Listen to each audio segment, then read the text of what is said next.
Aneh gak sih kayak ketemu di antara kita lalu kemudian kita diskusi, bro menurut lu kenapa sih Tuhan mesti jadi manusia? Kita tuh kayak, kenapa lu mesti tanya itu?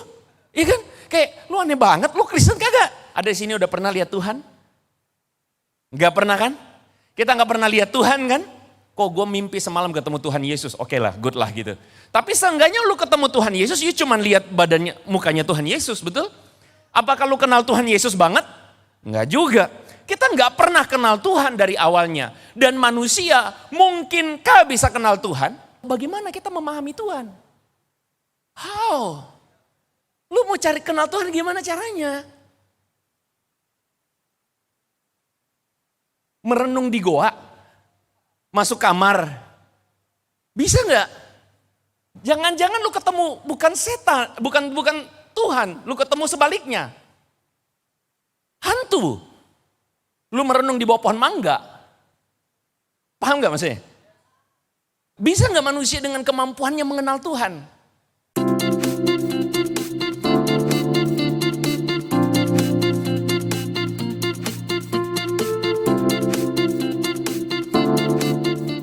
Tuhan yang menjadi manusia. Tuhan yang menjadi manusia. Video ini adalah video dari seorang podcaster yang mungkin teman-teman tahu lah kira-kira. Ketika dia mempertanyakan atau ketika dia encounter dengan seorang yang ya mungkin bisa dia bilang seorang yang mengerti agama lalu kemudian dia bilang begini. Gue itu tidak bisa memahami agama karena masing-masing agama itu punya klaimnya sendiri-sendiri dan dia punya kebingungan. Dan bisa jadi kebingungan dia itu mewakili kebingungan teman-teman juga. Dia bilang, gue jadi bingung kenapa? Karena agama ini saling gesekan. Karena masing-masing agama mengklaim punya sorganya, punya keselamatannya. Jadi dia bilang begini, gue bingung tuh. Jadi di sorga itu Tuhannya ada satu atau ada banyak? Kayaknya kita nggak usah diskusi soal Tuhan banyak, Tuhan satu. Kayaknya lebih benar Tuhan satu. Kalau Tuhan banyak, chaos di dunia kan. Masing-masing punya kuasanya sendiri, berantem tabrakan. Tuhan satu. Terus dia bilang begini, kalau begitu kalau Tuhan satu, apa sorganya petak-petak? Nah gitu, menarik ya. Teman-teman, kalau teman-teman makin lama makin studi atau belajar, teman-teman pasti akan menemukan satu ilustrasi. Ilustrasi ini bilang bahwa Tuhan itu kayak gajah. Kayak gajah yang diraba sama orang buta teman-teman. Jadi Tuhan itu seperti gajah yang besar dan ada 3 orang buta yang meraba bagian dari gajah tersebut. Orang buta yang pertama bilang, oh gajah itu seperti selang pemadam kebakaran, tahu nggak? Gajah itu bentuknya elastis kayak selang pemadam kebakaran. Itu orang yang pertama tuh, yang megang apanya? Belalai. Orang kedua bilang salah, gajah itu seperti dinding gede, tebal. Itu orang yang kedua, yang ngeraba perutnya gajah tuh, ya kan? Yang ketiga bilang, lo semua salah, gua ngeraba gajah nih. Gajah itu kayak tali tambang. Ngeraba apanya? Buntutnya, ekornya. Teman-teman, ini adalah sebuah perdebatan yang nanti satu saat kalian pasti ketemu. Kalian pasti akan ketemu orang bilang, oh Tuhan tuh satu. Tapi agama tuh pegang masing-masing kayak pegang gajah gitu. Agama tuh kayak orang-orang buta yang pegang gajah. Pertanyaannya adalah, kalau misalnya orang tersebut tanya sama teman-teman, sama kalian, lu mau jawab apa? Menurut lu, dalam agama lu atau iman lu, Yesus bilang, akulah jalan dan keselamatan dan hidup. Tidak ada seorang pun yang bisa datang kepada Bapa kalau tidak melalui aku. Pernyataan Yesus salah. Karena semua agama, termasuk Kristen, itu bisa jadi adalah salah satu dari orang buta itu. Jadi lu gak bisa klaim bahwa Yesus satu-satunya jalan.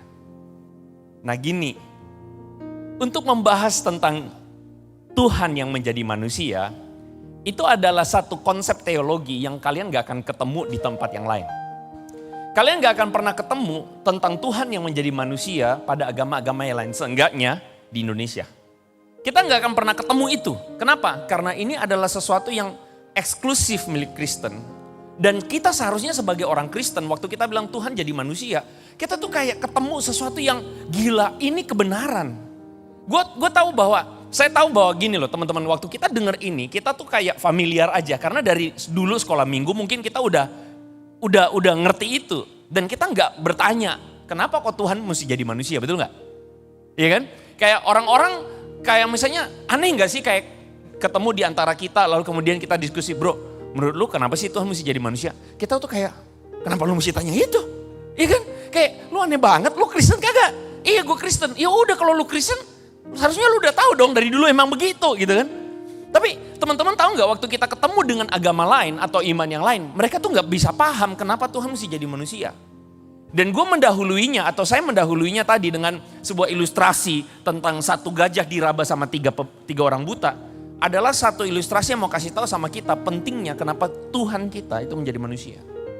Kalau kita sepakat bahwa Tuhan itu dalam tanda kutip kayak ilustrasi tadi seperti gajah, maka kita punya sebuah kesepakatan bahwa 3 orang buta tersebut tidak bisa memahami gajah. Setuju? Dan 3 orang buta yang benar-benar buta yang tidak pernah tahu gajah, tidak pernah lihat gajah, tidak akan bisa memahami gajah. Setuju ya? Ada di sini udah pernah lihat Tuhan? Gak pernah kan? Kita gak pernah lihat Tuhan kan?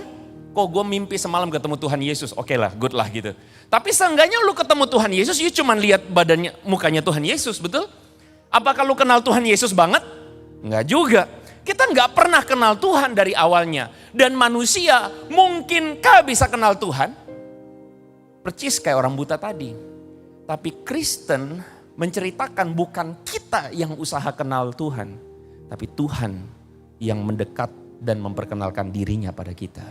Perhatikan ini baik-baik. Teman-teman, kenapa Tuhan menjadi manusia? Ibrani pasal 1 ayat 1 sampai 3. Setelah pada zaman dahulu Allah berulang kali dalam berbagai cara berbicara kepada nenek moyang kita dengan perantaran nabi-nabi. Maka pada zaman akhir ini dia berbicara kepada kita dengan perantaran anaknya. Ia, siapa ini? Ia ini siapa? Anaknya yaitu Yesus Kristus adalah cahaya kemuliaan Allah dan gambar wujud Allah dan menopang segala yang ada dengan firman-Nya yang penuh. Ah, ini menarik. Ibrani bilang sama kita bahwa Yesus Kristus beda. Beda karena apa? Karena dia adalah cahaya kemuliaan Allah. Dia adalah gambar wujud Allah. Kenapa dikatakan cahaya? Teman-teman, kita nggak akan bisa lihat tanpa cahaya. Setuju ya? Kenapa kita bisa lihat? Karena cahaya memantul dan spektrumnya itu sampai ke mata kita dan retina kita. Jadi kita mampu melihat karena ada cahaya. Dan di dalam ilustrasi ini dikatakan Yesus itu cahaya kemuliaan Allah. Dialah gambar wujud Allah sehingga manusia tahu Tuhan itu kayak gimana. Sehingga kita bisa tahu Tuhan itu siapa. Siapa itu Tuhan? Kenapa? Karena pada dasarnya ada perbedaan hakikat yang luar biasa antara kita sama Tuhan. Gue suka pakai ilustrasi ini. Gimana caranya kita kenalin diri pada kodok? Ada sebuah derajat yang beda banget kan antara kodok dan manusia, betul? Gimana caranya manusia itu bisa dikenal kodok? Kodok tidak punya konsep tentang manusia, tentang apa yang mereka tahu. Ini menakutkan. Kalian bisa lihat gak bahwa bagaimana kita memahami Tuhan? How? Lu mau cari kenal Tuhan gimana caranya? Merenung di goa, masuk kamar, bisa nggak? Jangan-jangan lu ketemu bukan setan, bukan Tuhan, lu ketemu sebaliknya, hantu. Lu merenung di bawah pohon mangga, paham nggak maksudnya? Bisa nggak manusia dengan kemampuannya mengenal Tuhan? Gak bisa. Kenapa? Karena ada perbedaan derajat, pemahaman. Kita nggak mampu bisa kenal Tuhan sepenuhnya dengan otak kita. Why? Karena dia Tuhan. Sama kayak kodok nggak mampu kenal manusia sepenuhnya. Satu-satunya cara adalah manusia jadi kodok. Bagaimana caranya kita mengenal Tuhan yang benar? Satu-satunya cara adalah Tuhan jadi manusia.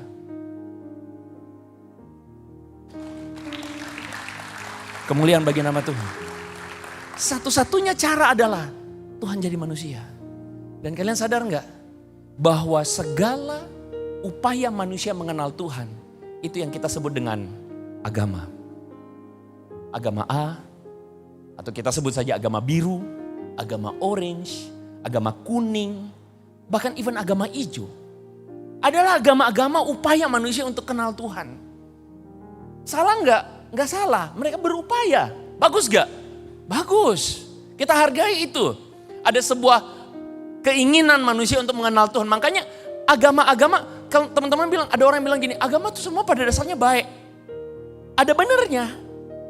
Karena agama-agama memang mengajarkan kebaikan pada permukaannya. Betul nggak?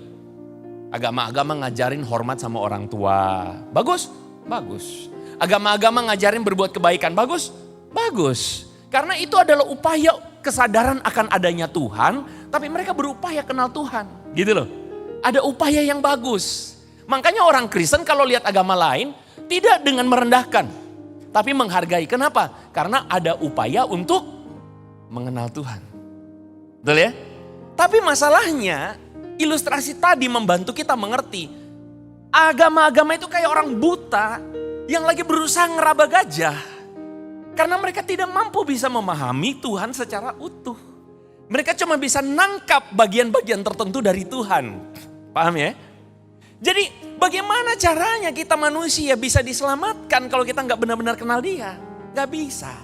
Bagaimana caranya kita diselamatkan kalau kita cuma bisa menggapai Dia dengan usaha kita? Nggak bisa. Dan satu-satunya cara Tuhan dinyatakan kepada kita, satu-satunya cara adalah bagaimana Tuhan jadi manusia. Ibrani 1 ayat 3, sekali lagi kita baca. 1, 2, 3. Ia adalah cahaya kemuliaan Allah dan gambar wujud Allah. Dan menopang segala yang ada dengan firman-Nya yang penuh kekuasaan. Jadi firman ini kasih tahu sama kita bahwa, hey, you have privilege. Kalau kamu hari ini percaya kepada Yesus, you have privilege. Kenapa? Karena Dia yang menghampirimu. Halo? Makanya Alkitab mengatakan bukan kamu yang memilih aku, tapi aku yang memilih kamu. Ayat itu mau kasih tahu sama kita bahwa Tuhanlah yang berinisiatif mencari manusia berdosa. Tuhanlah yang berinisiatif, karena itulah perbedaan kekristenan dengan yang lain. Agama lain ngajarin kita untuk kamu mesti bersihin diri. Kamu mesti lakuin ini supaya kamu lepas dari dosa, betul gak? Hapus dosa kamu, hapusin usaha hapus dosa. Kita hargai saja, tapi kekristenan berbicara lebih daripada itu. Kita manusia berdosa, kita harus terima kenyataan itu. Kenyataan bahwa apa? Semampu-mampunya, sekuat-kuatnya kita hidup kudus. Pada akhirnya firman Tuhan mengatakan, kekudusanmu seperti kain kotor. Kita manusia gak akan bisa benar-benar dengan kekuatan kita sendiri hidup layak di hadapan Tuhan. Dan satu-satunya solusi, Tuhan yang mencari manusia berdosa. Jadi kekristenan cuman satu-satunya. Bilang kepada saya, satu-satunya. Kekristenan cuman satu-satunya yang menjelaskan secara rasional bahwa kita berjumpa dengan Tuhan yang benar. Kekristenan cuma satu-satunya yang kasih tahu Tuhan agama lain itu duduk di tahta dan do nothing. Perhatikan ya, Tuhan agama lain itu duduk di tahta dan do nothing. Dia cuma count manusia berdasarkan dosa dan pahala, betul nggak? Dosa, hukum, berbuat baik, manusia upaya supaya dapat pahala, betul nggak? Tapi kita tahu betul bahwa gini deh, gampangnya begini. Ini contoh ya. Ada satu teman baik banget sama kamu. Baiknya luar biasa. Tapi dia baik ada maunya. Dia baik supaya kamu bagiin bekal makan siang kamu, dia dapetin. Dia baik gak? Dia baik gak? Dia baik supaya bisa dapat bekal makan siang kamu. Baik gak dia? Baik gak? Gak baik. Karena baik itu adalah ketika dia baik memang karena dia baik, bukan karena ada Berapa banyak orang mau berbuat baik supaya masuk surga? Berapa banyak? Itu beneran baik gak? Betul? Betul? Kalau kamu berbuat baik untuk masuk surga, kamu baik gak? Gak baik. Berapa banyak agama ngajarin kamu berbuat baik supaya masuk surga? Paham ya? Paham ya? Ngerti ya? Kamu sadar nggak betapa luar biasanya kamu mengenal Kristus? Karena Dia adalah Tuhan yang mencari manusia berdosa. Karena kita dengan upaya kita nggak akan mampu bisa mengenal Tuhan. Itulah sebabnya Dia bilang, sama-sama kita baca. 1, 2, 3. Akulah jalan dan kebenaran dan hidup. Tidak ada seorang pun yang datang kepada Bapa kalau tidak melalui. Paham artinya apa? Karena Dia bilang bahwa upaya-upayamu untuk mencari keselamatan itu tidak akan bisa. Tapi akulah satu-satunya jalan. Akulah kebenaran itu. Sehingga kamu bisa mendapatkan Kenapa Tuhan jadi manusia? Jawabin. Kenapa Tuhan jadi manusia? Tuhan jadi manusia karena manusia tidak akan bisa kenal Tuhan dengan usahanya sendiri. Manusia tidak akan bisa selamat dengan usahanya sendiri. Tuhan jadi manusia karena Dialah kebenaran yang menyatakan dirinya kepada kita. Sehingga kita kenal Dia. Haleluya. Bangga gak kita jadi anak-anak Tuhan? Bangga gak kita kalau kita kenal Yesus? Karena kita menemukan Tuhan yang benar. Gitu. Oke kok kalau gitu gue pulang gue bangga. Bentar dulu. Bukan cuman itu yang lu bawa pulang. Tapi tahu nggak apa itu keselamatan? Keselamatan itu adalah ketika lu bukan cuman kenal Tuhan. Lu jadi anak-anak Tuhan. Itu keselamatan. Keselamatan itu bukan cuman lu kenal Tuhan yang benar. Tetapi lu menjadi anak-anaknya. Hidup lu berubah. Hidup lu adalah orang-orang yang kenal Tuhan gitu loh. Nah tapi permasalahannya adalah kadang-kala kita dalam hidup itu bergumul sama dosa. Kadang-kadang kita tuh kebawa kebiasaan lama, ya enggak? Kita pulang dengan semangat, Tuhan aku mau hidup kudus. Aku mau hidup berkenan di hadapan Tuhan. Buka grup WhatsApp, waduh ada film porno. Tergoda lagi, jatuh lagi. Aku mau jadi anak Tuhan, pas pulang ke rumah, kulit ayam udah dimakan dedek. Kurang ajar gitu kan. Kita langsung, lu, gitu kan. Terus kita ingat, ya ampun Tuhan gue berdosa lagi. Ya kan. Teman-teman kadang-kadang hidup dalam pergumulan dosa itu bikin kita, membuat kita tuh akhirnya makin lama makin jauh dari Tuhan. Tahu nggak bahwa ketika Tuhan jadi manusia, Dia tuh kasih kita jalan bahwa kita tuh akhirnya mampu mengatasi dosa. That's why kenapa Ibrani di dalam bagian yang tadi kita udah baca punya kelanjutan. Kelanjutannya apa? Perhatikan ini baik-baik.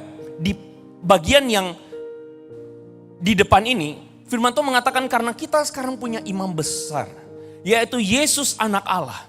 Dan baiklah kita teguh berpegang pada pengakuan iman kita. Sebab imam besar yang kita punya bukan imam besar yang tidak dapat merasakan kelemahan kita. Sama-sama kita baca yang kuning. Sebaliknya sama dengan kita, Ia telah dicobai, hanya tidak berbuat dosa. Firman Tuhan mengatakan bahwa Dia bukan Tuhan yang cuman duduk di tahta ongkang-ongkang kaki sembari pegang buku sama pegang mistar besi tuh. Tunggu nanti anaknya mana nih yang dosa, dia pukul pak. Bukan, Dia bukan Tuhan kayak gitu. Dia adalah Tuhan yang tahu betul bahwa kita di dunia ini menjalaninya susah bro. Betul? Kita pengen jadi anak Tuhan yang baik. Sampai ke sekolah, ada si Otong yang suka ngebully kita. Gitu kan ya? Kita datang, rambut kita ditarik-tarik sama dia. Wah, gitu kan ya? Kita langsung lihat depan, pengen gue balik gue tabok nih. Tapi Tuhan kenapa pencobaan ini berat banget, betul kan? Bukan cuman kita di sekolah, di kuliah, di kerjaan. Hayo yang kerjaan, sebel banget kan? Waktu kita kerja sungguh-sungguh teman kita ngejilat bos. Ya kan? Waktu bos tanya gini-gini, siapa beres? Padahal kita yang kerja. Sebel kan? Terus yang dapat naik gaji siapa? Dia, kurang ajar. Betul gak? Kita rasa gitu gak? Bahwa pergumulan di dunia itu ternyata tidak mudah. Menghidupi hidup yang baik sebagai anak Tuhan di dunia itu tidak mudah. Nah, makanya Tuhan bukan cuma datang jadi manusia. sekadar untuk mau kasih tahu siapa Tuhan, tapi dia juga menjadi seorang manusia yang menjalani pergumulan yang kau hadapi. Ada seorang bapak gereja namanya Agustinus dari Hippo. Hippo ini bukan Hippopotamus ya. Agustinus dari Hippo. Hippo itu adalah sebuah kota di daerah Afrika Utara. Agustinus ini mengarang atau menuliskan sebuah buku namanya Confession atau pengakuan. Dia menuliskan tentang pengalaman dia yang dulu bejatnya luar biasa. Bejat sekali. Dia itu mamanya adalah seorang jemaat gereja yang taat sekali. Mamanya tuh pendoa. Tapi mamanya pendoa, anaknya bejat. Dia itu tidur sama banyak perempuan, teman-teman. Suka sewa, kalau zaman sekarang suka main micet. Sewa pelacur, ya. Bahkan kemudian dia punya anak sama pelacur. Mamanya tuh berdoa, Tuhan tolong Agustinus supaya dia bertobat. Tuhan tolong Agustinus. Tapi Agustinus nakal emang, kepala angin kalau orang timur bilang. Apa yang terjadi? Satu saat tiba-tiba Agustinus ketemu momen Tuhan. Dia lagi duduk di taman, tiba-tiba ada seorang anak-anak yang lagi nyanyi, nggak tahu main apa, main gobak sodor mungkin ya. Terus anak itu nyanyinya begini, bukalah, bacalah, bukalah, bacalah. Dia bengong, apaan bukalah, bacalah. Tiba-tiba ada secercap kertas lewat di depan dia. Terus dia ambil, dia buka. Alkitab. Tulisan Paulus dalam kitab Roma. Paulus bilang begini, hari sudah mulai siang. Karena itu jauhilah perbuatan kegelapan. Bertobatlah, kurang lebih begitu. Di waktu lihat begitu, Tuhan bicara dalam hatinya dia. This is your time, bertobat. Dia langsung nangis. Disitulah dia merasa Tuhan datangin dia. Tuhan bicara sama dia. Akhirnya teman-teman dia tulis sebuah buku. Dia sadar bahwa dosa itu ngerusak hidup dia luar biasa. Sampai dia tuh memberikan sebuah gambaran bahwa ketika dia hidup dalam dosa, dia tuh kayak terikat gak bisa ngapa-ngapain. Ketika dia hidup dalam dosa, dia tuh gak bisa berontak lepasin diri dari gak bisa. Kayak diikat sama rantai, dia bilang. Makanya dia kemudian menelurkan sebuah doktrin atau sebuah pemikiran, sistematika tentang dosa. Apa itu? Ketika manusia lahir, manusia tuh punya natur dosa, di mana kita tuh tidak bisa tidak Anak kecil perlu diajarin bohong baru bisa bohong atau enggak? Ada di sini nggak pernah bohong? Bagus juga sih kalau ada yang nggak pernah bohong. Coba ingat-ingat dulu, siapa ngajarin bohong baru kita bohong? Ada yang ngajarin nggak? Ada. Bapak mak kita? Enggak kan ya?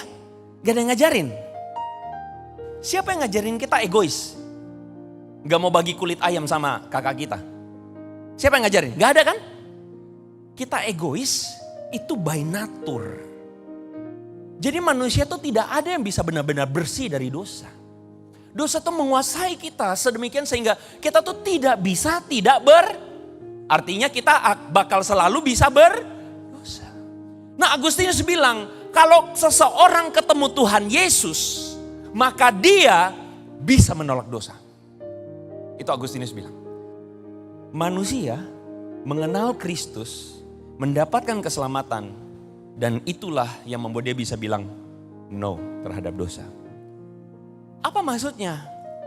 Imam besar yang kita punya, kata penulis Ibrani, adalah Yesus Kristus. Yang bukan jadi Tuhan yang ongkang-ongkang kaki doang, ngehukumin orang. Tetapi dia adalah Tuhan yang menjadi manusia dan merasakan pergumulan pencobaan yang kau hadapin. Dia dicobai oleh iblis setelah dia dibaptis, betul gak? Jangan lupa waktu dia dibaptis, ada turun suara dari langit. Apa suaranya? Inilah anakku yang kukasihi, kepadanya aku Perhatikan. Setelah Tuhan atau Bapa bilang inilah anakku yang kukasihi, Yesus dibawa oleh Roh Kudus ke padang gurun untuk dicobai. Dia langsung membawa dirinya berjumpa dengan kesulitan yang kita hadapi. Pencobaan. Bahkan seumur hidupnya dia mengalami pencobaan. Makanya firman Tuhan mengatakan dia bukan Tuhan yang gak merasakan kelemahan kita. Kita tuh kayak bilang gini, Yesus mah Tuhan, enak banget. Salah. Dia Tuhan, tapi dia juga manusia. 100% Tuhan dan 100% manusia. Artinya apa? Dia berjumpa dengan pencobaan yang kita hadapi hari ini. Tapi bedanya dia sama kita adalah dia punya keteguhan hati di mana dia say no kepada dosa. Bahkan sampai di Getsemani, dia berdoa begini, biarlah cawan ini lalu daripadaku. Tapi bukan kehendakku, tapi kehendakmu yang jadi. Dia adalah Tuhan yang merasakan kelemahan-kelemahan kita. Dia dicobai, tapi dia tidak berdosa. Perhatikan ini, bagaimana dengan tokoh agama yang lain?